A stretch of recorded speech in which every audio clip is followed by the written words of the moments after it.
एक आम आदमी है, गरीब आदमी है, ये कभी रिस्क लेकर बड़ा क्यों नहीं बन पाता? बिजनेस में जो आदमी प्रॉफिट देखकर जा रहा है और वो लॉस सहन नहीं कर पा रहा है, वो बिजनेस छोड़ देगा। जितने रुपए का आप लॉस सहन कर सकते हैं, उतने ही रुपए की आप रिस्क लेने को भी कभी डरेंगे नहीं। और बीवी के कुछ सोने या फिर चांदी के जेवरात। पर एक आम आदमी कभी भी इन 4 से 5 चीज़ों को खोना नहीं चाहता है और उनको बेचना नहीं चाहता है। रिस्क जो वर्ड है आपने बहुत बार सुना है, बहुत बार लिखा है, बहुत बार देखा है इंस्टाग्राम पर, यूट्यूब पर, लोगों की कहानियों में, लोगों की नॉवेल्स के अंदर, लोगों की बायोग्राफी के अंदर।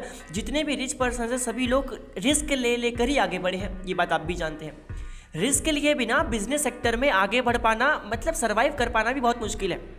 आपको रिस्क तो लेनी पड़ती है। अब सवाल ये आता है कि अगर हमको रिस्क लेनी है तो हम किस बेसिस पर रिस्क लेंगे, हम लोग किस लेवल तक की रिस्क लेंगे।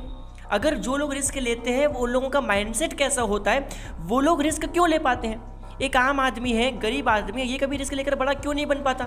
Because of the mentality and because of the capability and because of the calculations. आज हम वही बात करेंगे, कैलकुलेशंस। रिस्क की जो कैलकुलेशन है वो बहुत ही आसान है एंड बहुत ही सिंपल है। ये कुछ ही लोगों को आती है।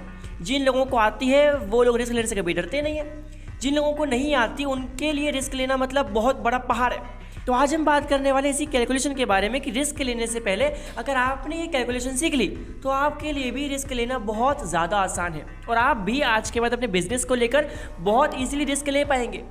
पहले हम बात करते हैं जो लोग रिस्क लेते हैं वो लोग कहाँ से आते हैं और वो लोग कैसे होते हैं। जो लोग रिस्क लेकर बड़े बन रहे हैं उनका माइंडसेट बहुत ज़्यादा सिंपल है। उनके पास 2 चीज़ें हैं। First, the capability of bearing the loss. जो व्यक्ति अपने बिजनेस को लेकर कभी भी लॉस बियर नहीं कर सकता, लॉस को सहन नहीं कर सकता, वो कभी भी बिजनेस नहीं कर सकता। बिजनेस में जो आदमी प्रॉफिट देखकर जा रहा है और वो लॉस सहन नहीं कर पा रहा है, वो बिजनेस छोड़ देगा और वो बिजनेस छोड़ चुका होगा। अगर आप किसी भी चीज़ में प्रॉफिट की उम्मीद करते हो तो इसका मतलब क्या है, आपको वहाँ से लॉस मिलने ही वाला है। आप A to Z कोई भी चीज़ देख लो, A to Z कोई भी बिजनेस होगा ना दोस्त, उस बिजनेस में लॉस एक बिजनेस का ही पार्ट है। तो आपको पहली चीज़ तो वो बियर करना सीखना पड़ेगा कि मुझे लॉस होता है तो मैं उसे बियर कैसे करूँगा। सेकंड चीज़ है वो है करेज। करेज मतलब होता है उत्साह या फिर एक चैलेंज जिसे हम कहते हैं आगे बढ़ने का जोश, आगे बढ़ने की एक हुड़क। मतलब हमको आगे बढ़ना है और अपने बिजनेस को आगे बढ़ाना है। बिजनेस अपने आप में एक इंडिपेंडेंट पर्सन है। बिजनेस का मतलब बिजनेस नहीं, बिजनेस अपने आप में एक पर्सन है जिसका हमको ख्याल रखना पड़ता है। इसके बारे में अलग बात करेंगे कि बिजनेस किस प्रकार में अपने आप में एक इंडिपेंडेंट पर्सन है जिसका हमको ख्याल रखना होता है। बट आज का टॉपिक है कि रिस्क। अगेन टॉपिक पे आते हैं, रिस्क। तो रिस्क अगर हमको लेनी है तो हम लोग क्या सोच कर, इन किस फैक्टर पे हम लोग रिस्क को डिसाइड करते हैं और रिस्क लेते तो लेते कैसे। रिस्क लेने का मतलब है just like the capability of bearing the loss. आप कितने रुपए का नुकसान सहन कर सकते हैं। जितने रुपए का आप नुकसान सहन कर सकते हैं उतना ही अमाउंट का आप रिस्क ले सकते हैं। रिस्क लेने की सिंपल और यही आसान सी साइकोलॉजी है। जितने रुपए का आप लॉस सहन कर सकते हैं उतने ही रुपए की आप रिस्क लेने को भी कभी डरेंगे नहीं। एक आम आदमी के पास रिस्क लेने के लिए क्या है, उसका घर जिसकी कीमत होती है 15 से 20 लाख रुपए, उसकी बाइक, उसका स्मार्टफोन जिसे वो कभी भी खोना नहीं चाहता है।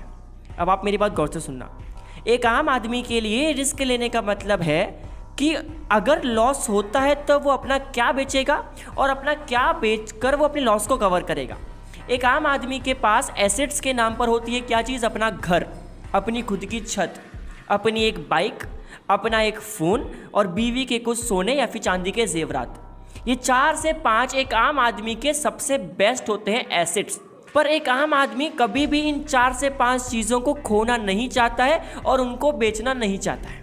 इसीलिए एक आम आदमी कभी भी अपने जीवन में रिस्क नहीं ले पाता है। अब बात करते हैं उन लोगों के बारे में जो लोग रिस्क लेते हैं। जो लोग रिस्क लेते हैं उनके पास कभी भी एक घर नहीं होता। उनके पास अपने एक प्राइमरी घर के अलावा 15 से 20 farm house, row house, plot, ज़मीनें, फ्लैट्स वगैरह रहते हैं। इनको पता है आज अगर मैं रिस्क ले रहा हूँ, अगर ये चीज़ फेल होती है, अगर ये चीज़ नहीं चलती है तो मैं कल इसको बेचकर कवर कर दूंगा।